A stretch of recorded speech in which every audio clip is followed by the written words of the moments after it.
Good morning, and welcome to Making Action Happen. As you can see, Sarah's not with us today, but this is a new segment that I'd like to feature once a month about veterans.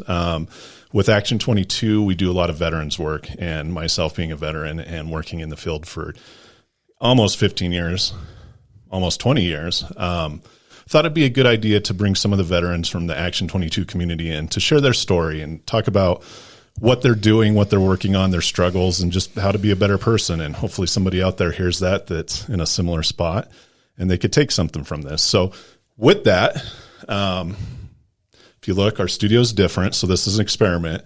If it works, it works. If not, I'll change it for the next one. But for years, going back, working for congressmen, senators, and just in the community, I regularly attended what's called the Military Affairs and Veterans Affairs Committee that the Pueblo Chamber of Commerce puts on. And Ava and our DA, Jeff Chostner, they kind of started this thing. And I think it's been going for like 20, 30 years now. Okay. Good group of people. We sit around the table. I think most of them show up for the free donuts and coffee. And it's their social hour for a lot of these guys, which is very important, especially coming out of COVID. So I proposed this idea, and one of the regulars over the years is my friend Chris Carter, and he's here in Pueblo, and he has an interesting story, and he is a veteran, Marine Corps, right? Yes, sir. Got to say it. Hoorah. There you go. I was Air Force, so I just say room service after it. That's funny. Whenever we're in the meeting, I'm always sitting by the Air Force people, and they're like, "Rah," and I'm like, "Air Force room service," and then they give me a dirty look, more so than anybody else. But that's funny. You got to clown on each other a bit, including ourselves. But anyway, Chris, tell us a little bit about yourself. I know you run Veterans Overcoming Obstacles and have a gym here in town. Yep. But let's start at the beginning. How did you get here? How did you find yourself to Pueblo? You were in the Marine Corps. Tell us a little bit about that too. Yep. So I'm originally from Colorado Springs. Okay. Whenever I was in high school, got in a little trouble towards the end of high school, and I kind of had two options. I could either go to jail or go in the Marine Corps. And so I picked the lesser of two evils, I think, and I went in the Marine Corps. I remember I did have my cause I had like missed court for something, and my recruiter had to there was like a warrant, and he had to go and talk to and this was like back in the early 90s or no, mid 90s. Okay. And so they had to squash the warrant, and they were able to do that at that time. Yeah. And so I was into some stuff, and then that was one of my requirements for if they were going to let me graduate high school, was I had to show my principal that I had signed the Marine Corps contract. So I wasn't going to be allowed to graduate high school. I was going to go to jail, in all kinds of trouble. And so I ended up going into the Marine Corps. I didn't always start in trouble, but towards the middle of high school, I kind of got into stuff. And so, I'm from Springs, so I went in the Marine Corps. I was out in California for 2.5 years, and then mainland Japan for a year and a half. Oh, wow. So, yeah. Yeah. I went to Kyoto, actually not in the military. I went there for a while, and I loved Japan. And that was one thing in the Air Force. It's I think it was Osong. Oh, wait, that's Korea. Whatever the station is in the Air Force is I want to go there. And instead I get put back here in Colorado Springs. Oh, okay. So yeah, I didn't travel far from home. It was really cool over there. They seem to the Japanese people seem to really like Americans. Yeah. Especially where we were at in the Roppongi district. We were in mainland Tokyo, and so we were out, partying, having a good time all night. Yeah. So we had a whole lot of fun in Japan. Yeah, that's what I hear. And I did go to Guam, which was really the closest I got to Japan. Mm-hmm. And it was funny because Guam, the tours, it's a short tour. I think you only do 13 months there. Okay. Because everybody gets in trouble in Guam. Yeah. I mean, it's I joked, it's if you could have Vegas with no laws, that's Guam. Oh, that sounds awesome. Yeah, and it's the main tourist spot for Asia. Yeah. So from China, Japan, Korea, all the Asian countries, that's where they go. Vegas. Yeah, that's their party place. And it's interesting because, you hear Guam and you think a little island with nothing on it. Dude, it's they call it Hotel Road or Hotel Strip. And it's literally these buildings about 3 levels high. And it's generally a strip club on the bottom, Yes. a restaurant second, and then a shooting range on top of that. Dang. So these, the Asian customers come over, they have their entertainment, Yes. get something to eat, and then they go shoot machine guns while they're like hammered drunk at 3 in the morning. That is legit. Yeah, and it's kind of funny too. So if you're an American, because there's an air station and a naval base there, like it's low cost for you, because Guam's really expensive. I think they have the largest Hard Rock cafe there. Oh, really? Yeah, and you'd get acts that would come in going to Asia or coming to America from Asia. So big ones would always play at the Hard Rock Cafe. But that's cool. But you go to McDonald's and it's like $25 for a meal. Jeez. I mean, this was like 1999 when I went. Holy crap. But if you go onto these clubs, whichever, like they have arcades, like the Japanese arcades everywhere. They charge you to get in. If you're an American, they just kind of wave you through. And if you look Asian, then they're like, $50 to get in. Wow. And one of the guys in my unit, he was Chinese. So he'd always go in with us. They'd always stop him and he'd have to be like, no, I'm American. This shows ID. Funny. So, oh my gosh. But so then, So I was in Japan. okay. It was at the end of my enlistment, and my goal was to get out of the Marine Corps. I was weighing two decisions. I was either going to get out of the Marine Corps and then go on to like play college soccer, or because I played a lot of soccer in the Marine Corps, or I was going to stay in and be a drill instructor. So I was kind of weighing that decision. I was super fit, super fast, like probably definitely best shape of my life. A lot small. I didn't lift as much as I do now, but a lot. I was probably like 155, 160 pounds. Wow. So real small guy. But I was playing soccer and I was training to get out and play, was the goal. And so I was at Camp Fuji and there was no soccer teams there. And so we didn't get to really play. So I was just training on my own. I'd get up and I'd turn the lights on in the morning, go out to the field and train and stuff. And then I worked at a gym there and I was doing like a gym attendant position. So cleaning and stuff and checking people in. That's kind of where I was my first gym job, I guess. But I had just juggled 2,000 with soccer. So when you're like kicking the ball and your knee. Okay. So I'd hit like 2,000. I'd hit like 1,300 before that. Holy cow. So it was about 30 minutes of nonstop juggling. Wow. So that had just happened. And then I had these, I created its own league. So it was two teams on base and we would just play each other every week. So like the game before I hurt myself, ball was passed through. I come in and the goalie's coming out. Now these weren't soccer players; these were Marines. And so this guy kind of built like you. He was like an old hockey goalie turned bodybuilder, right? So this guy is charging out. This is before I have a little bit of self-preservation now, not too much. This is before I had any. And me and him, the ball's passed through. I touch the ball right before he gets there. And then me and him just collide. Man. I didn't give. Can I cuss a little bit or no? Yeah. Okay. I didn't give a shit. Yeah. And we collide, and then I look up, and the ball's just like rolling into the net. It's like best goal of my life. So next week, same two teams. We play each other every week. And same thing. Balls kind of pass through towards the end of the game. Goalie remembers what happens and had a different angle. And I didn't have a shot on the ball, so I went to pass the ball off, and my leg was straight out. The goalie jumps and then lands on my tib and my fib and snaps my leg in half. And so I ended up breaking my tib, broken my fib, open compartment syndrome, rods, pins. There was a really small Marine Corps base, so we didn't really have a good medical unit. So I had to go I think it was 2 hours to Yokosuka Navy base, on a Friday night, and bones are just rubbing each other. We're on back roads and just this awful, awful experience. So I ended up breaking my leg right before, when I was weighing that decision of staying in the Marine Corps or getting out and playing college soccer. So that made it so I had to get out. I got out with a medical discharge under honorable conditions. And then I played a season and a half up at Pikes Peak Community College because I started going to school there. Cool. And I lost a lot of speed and, I lost some touch on the ball, which is fine. I could work through that. But we were playing indoor, and I had a buddy just kick me square on that leg again. And I was like, and that was my last game. I was like, you know what? I'm done. So I ended up buying a Harley afterwards. So I had to give up my love of soccer. And, now I still ride a Harley and stuff. And so had to trade one passion for another. And so, but yeah, so that's kind of what that was my decisions like end of my career. Okay.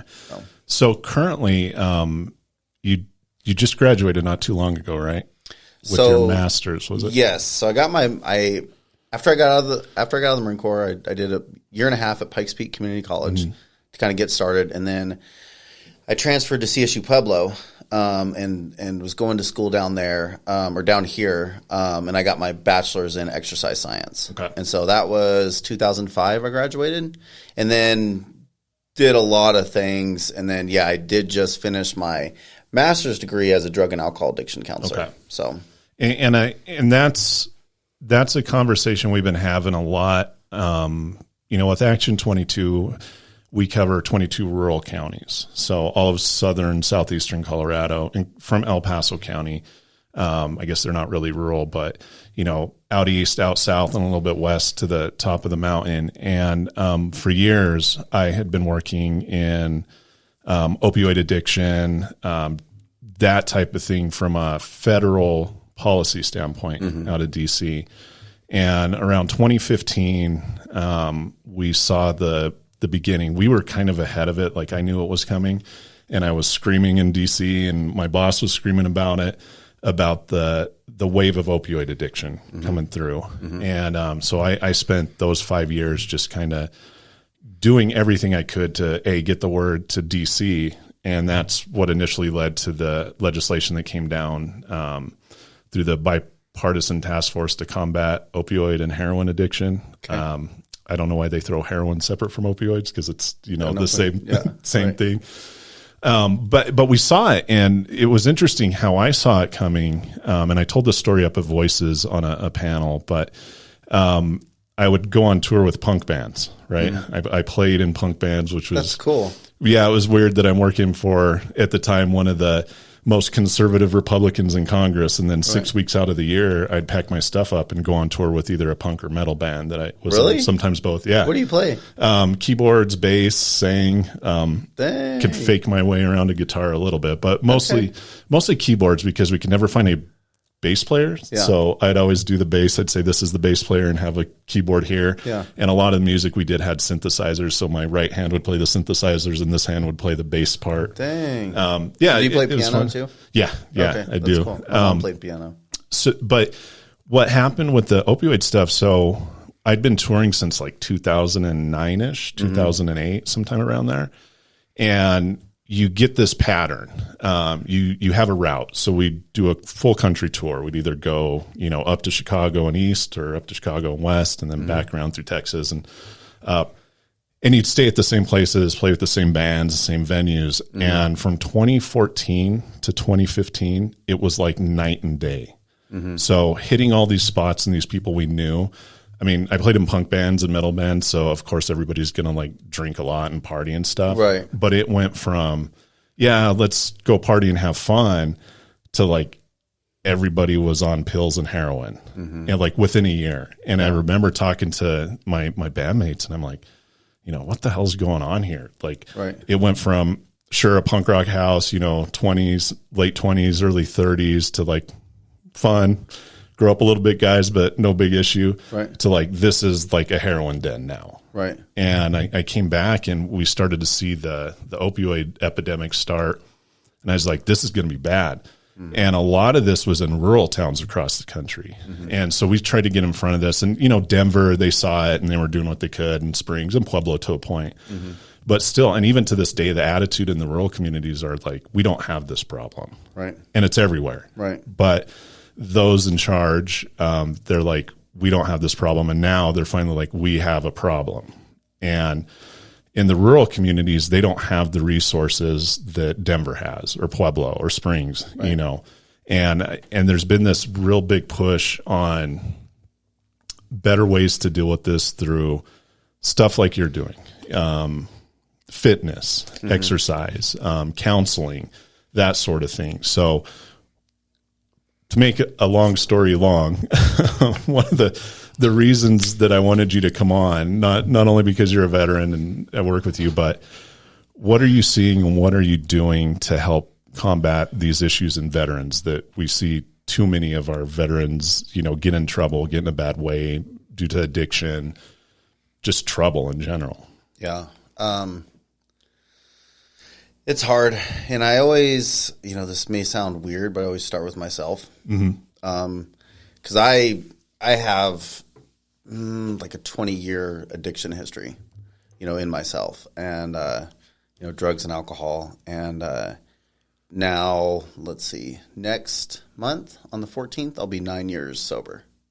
Nice. And so, yeah. So I always start with myself. Congratulations, by the way. Oh, thank you. I need to say that. Thank you. Yeah. No, congratulations. Seriously. Thank you. Because if you can't help yourself, it's really hard to help other people. Mm-hmm.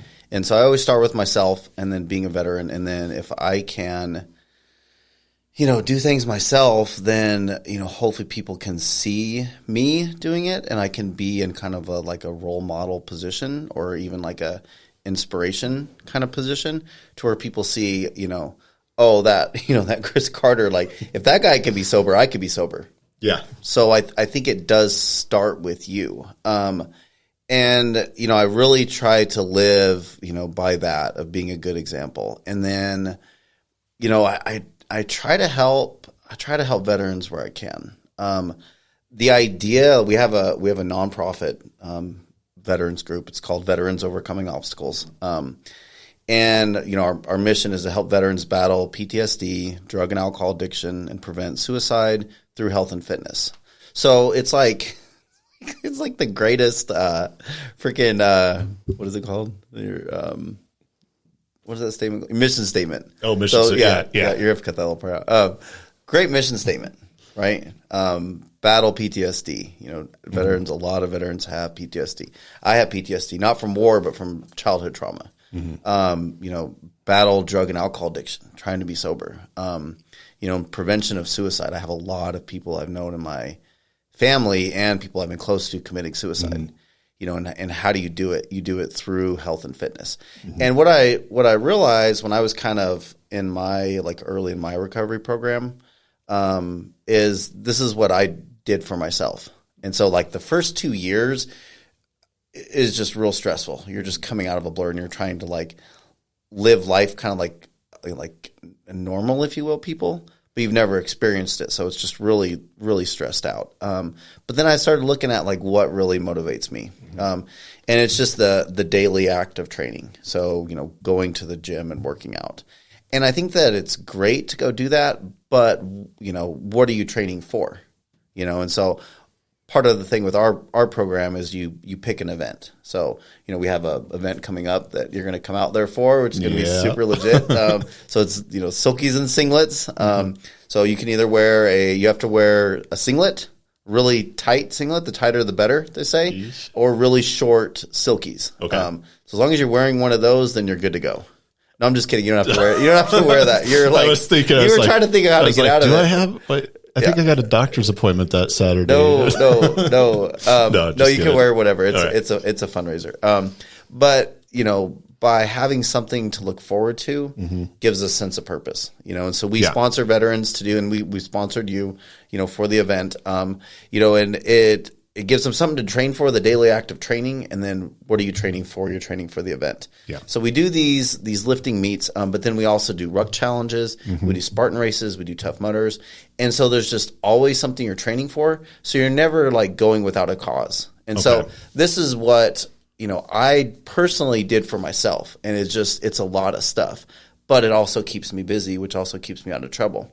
So then I always figure, well, if it works for me, it can work for someone else. So then you get other veterans, and we'll sponsor veterans gym memberships if they need it, or we sponsor veterans to do an event, which is just kind of cool to be a sponsored athlete coming mm-hmm. out and doing an event. And, we're not trying to break any world records or set, any staggering times, but we're just out there doing it. And then we are representing for veterans that, that may know of us and that may hear us, because they're like, hey, if that Brian McCain's out there getting it, mm-hmm. maybe I can get it. And so that's really what we do, because and it's a lot of health and fitness stuff.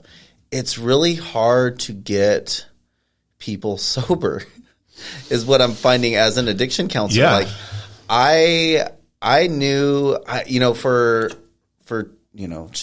20 years, everyone I've ever hung around that's partied or did drugs, that was norm. Yeah. And so to me, I've only ever known that as a norm. In the military culture, it's a norm. Work hard, play hard. So I actually didn't think I was doing anything wrong. Yeah. And it wasn't until I really realized it, that it was an addiction, and it had taken over, it was, and I was still, the one problem with it too is I'm pretty high functioning. So like I could still go to college. I still held a job. I was still in the military. I could still do all these things and use. And then, so I was able to kind of get away with it. Yeah. And it wasn't until I came on this, I call it a deep realization, of like, what would life be like not using, right? What would life be like not drinking, not smoking cigarettes, not, any of the other things.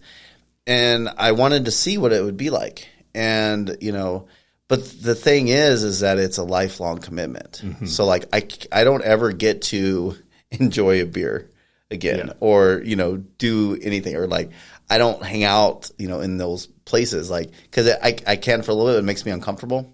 Yeah. And so I don't really enjoy it. And I think that's the problem with, I don't think it's just a veteran population, with anyone population is how do you maintain sobriety lifelong? How do you not ever drink again? And that's where it's really hard. And so like, I don't think, like, not saying my level is like legit level, but like, I don't think most people want to commit as far as I've gone, because they don't want to give up, the drinking, right? And if you're like, okay, well, I don't drink that much, and not everyone that drinks is an alcoholic, right? But if you the best way I describe being an alcoholic or not, if you say you're going to quit, you're like, okay, I'm gonna stop drinking for, let's say, 3 months. Mm-hmm. If you can't stop drinking for 3 months, then there might be a problem. Yeah. Right? And it doesn't, 3 months is just throwing it out there. You're like, I'm not going to drink the rest of the week. And then you end up doing it. So, kind of going back to I have ADHD too. No, so it's fine. I'm all over the place. No, this is good. This is good. Okay. But, it starts with myself. And then I try to get other people involved in our community. And then, if someone, wants to make that extra commitment of sobriety, we're there. My buddy Dave, he does Veterans Overcoming Obstacles with me. He's he's my right hand man, and he does all of our obstacle course stuff. And it wasn't until, and I've always, like, he's drank a little bit. Well, no, he's drank a lot, and I don't try to preach to people about not drinking. The only person I worry about is myself, and I try to keep this good.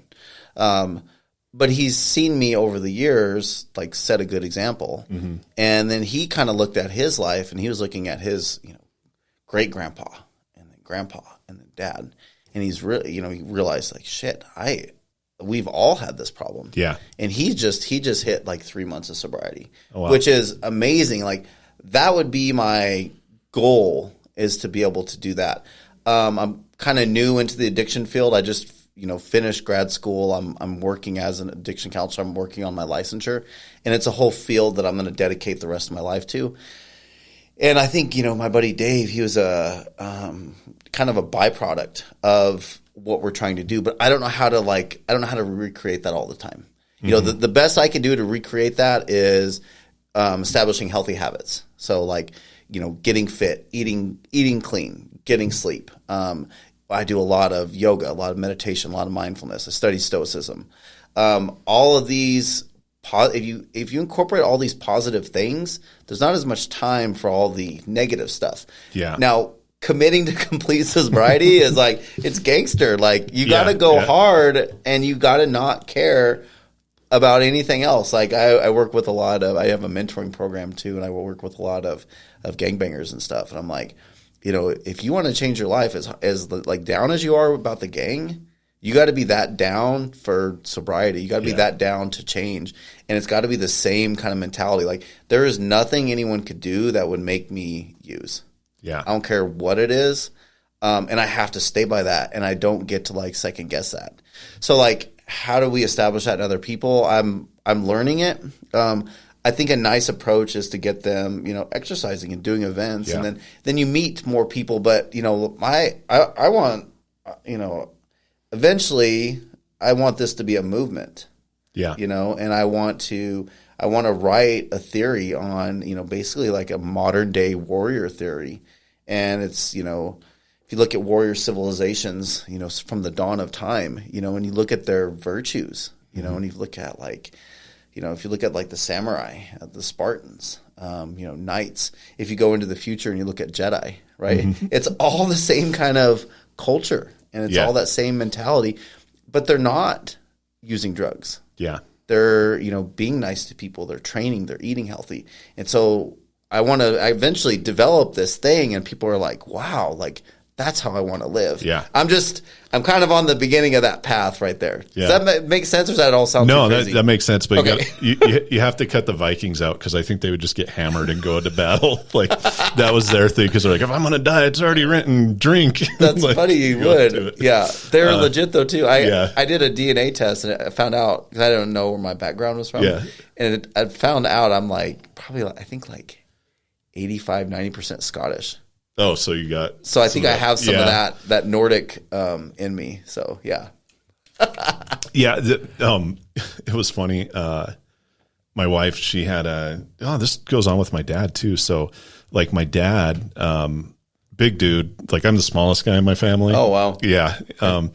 And he was a cop and like worked undercover for years and all this crazy stuff. And has that like street tough mentality, fight or flight. And when he had to have like 20 knee surgeries back from the 80s on up before they could perfect it. So it was like every 2 years he'd have to get his knee replaced or do something. But when they put him under anesthesia, he'd wake up all the time. And he'd be fighting because he has that like police mentality where he thinks he's blacked out and then he's like fighting thinking somebody hit him. But they would have to like double, triple dose them with anesthesia. Jeez. And we're sitting around and they're like, do you have Irish in you? And we're like, yeah we're like 100% Irish. And they're like, oh yeah, like anesthesia and like drugs don't work on Irish people. Are you serious? Like, yeah, it's a genetic thing from that side of the world. So you have like heavy drinkers because it takes more for them to get drunk. And like red hair is like a good sign of it. If you have red hair, like you have to have more anesthesia. Really? I am by no means an expert on this whatsoever, but I've heard it from a few doctors, and that's what they would ask my dad, like, how do you do under anesthesia? And he had to like basically give him a piece of paper saying that he will wake up. Yeah. Unless they give him enough to knock out an elephant, basically. Wow. But they always said, oh, you got Irish blood. And that was it. And I always wondered if that's why like the Irish drink so much, like that, if that's part of it. But so going through addiction counseling and what you do, I had this debate recently with someone that I said that it doesn't matter who you see. If they're doing good work, they're doing good work. But if it were me, I would prefer to see somebody that walked in those shoes versus somebody that did not. Do you think that's accurate? Do you think it works better for somebody that's already gone through this to be the one to lead somebody else through? Or does it matter that much? From what I'm picking, because I'm learning the field, from what I'm picking up on, a lot of people will say it does matter. The people I work with too are not not here like soccer moms that are at home depressed. I work a lot in prisons and I work a lot in jails and I work with really high risk youth. So like I will have people ask me point blank if I'm like an alcoholic or an addict, or if I like have a drug background, and that's the first question they'll ask me. Yeah. And then if you see me, I'm like tatted up and bearded up and branded up and bearded up and like, and so like definitely with that crowd, and even with the kids, like they do want to see that. I don't know if everyone has to see that. I work with some professionals and I don't think they have the same addiction history and like super smart, don't have the trauma. But it's a little different. It's a little different mentality, because, they don't know what it's like to have experienced this drug or been in this situation and all that. And I think it lets you connect with the person better. And then with the connection, I have found that they'll open up more. So if let's say you've never, let's say you're not a veteran, right? Yeah. And we're talking, and you're trying to talk to me about like veteran things and all this, and I'm like, okay, dude. Like, yeah. And it is different. I don't think it has to be that way, but it does kind of seem like that. If someone, I don't know. So my aunts, I have a long history of trauma and addiction, and my aunt, she ended up being a drug and alcohol addiction counselor because of addiction stuff with my mom. And she did not have that background. But she said that because she lived with someone that was an addict, that she was able to experience it through that. And she said that a lot of her clients, they would ask her that too. And she's like, no, I didn't. But my sister, was, and I lived with someone that was like that.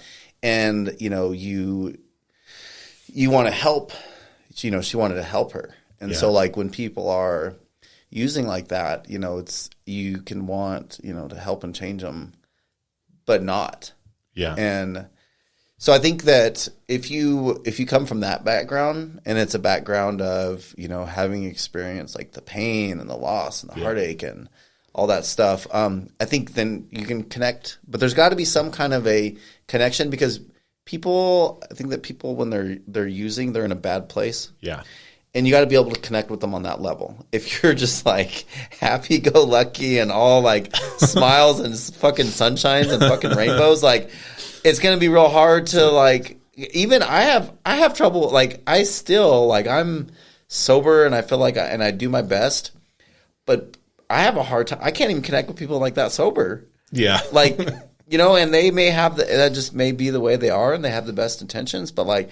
I really connect with people. Like it's almost like I think they have a lot of studies on like vibration and stuff and energy, and if you kind of match energies, and so you got to be able to like be on the same wavelength with someone, and then maybe they'll able to do it. But I think it helps to have that background.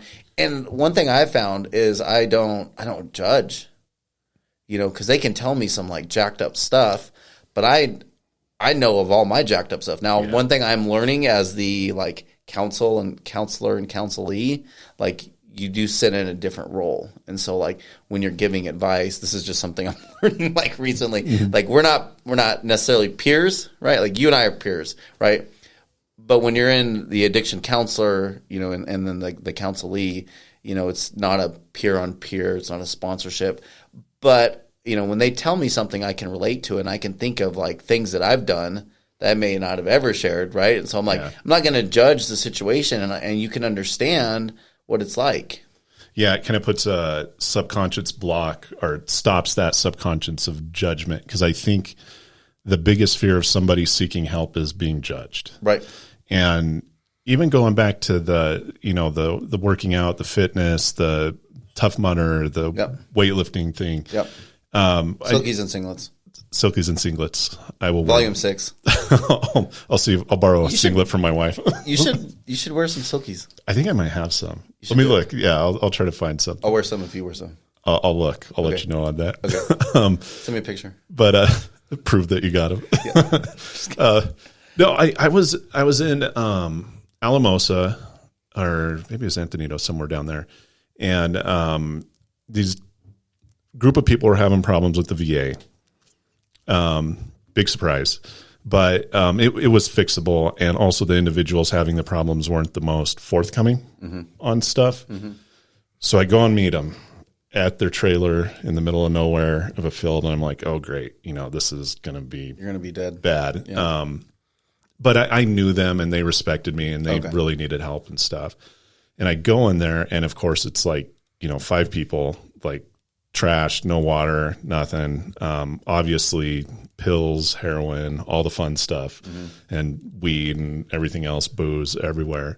And I was just sitting there, and I spent the afternoon with them, and I'm like, well, and they wanted help. This was the thing, is they like actually were seeking help. Veterans? 2 of them were veterans, 3 of them were not. Okay. But they were seeking help, and there was just no help, and they were trying to get help through the VA, and it's just too remote, and blah, blah, blah, blah, blah, blah, blah. Couldn't get their, was it Suboxone?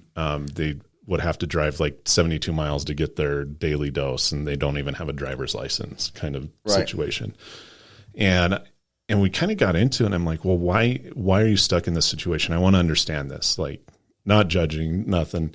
And they're like, what else is there to do? Like, we have no goals. We have we have nothing, you know, no jobs. We have nothing we're working towards. So why not do this? Right. And I thought about that, and I think that's a good thing that you're doing, in that it does set goals for people that may not have goals. If you're training for this event, if you're, you know, I'm going to get stronger, I'm going to go work out, I'm going to do this, whatever.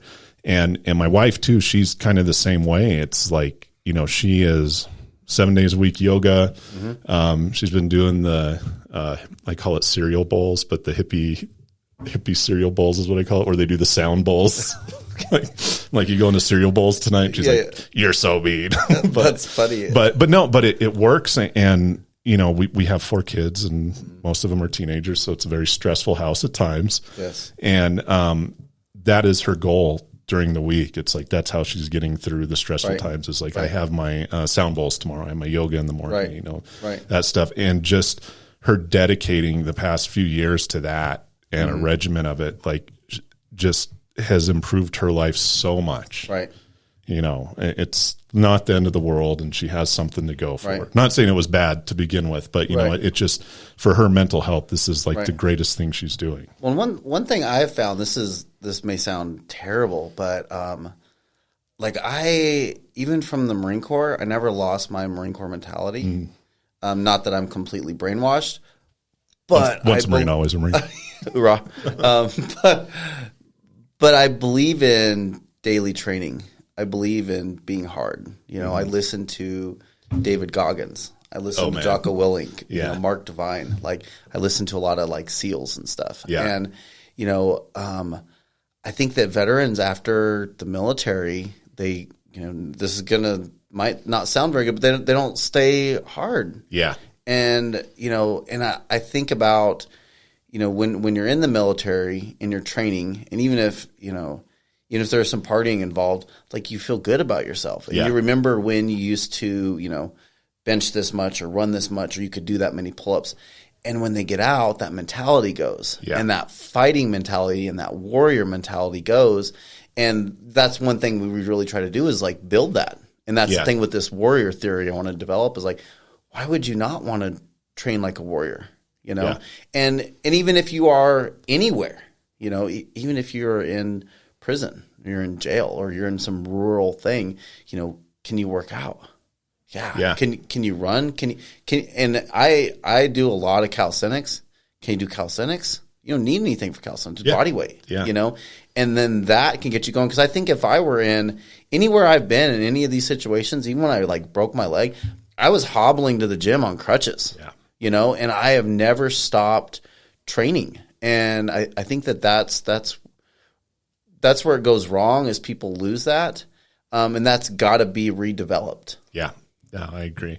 Well, we're coming up on the end of our time. So where that was quick. I know it goes fast, right? Yeah.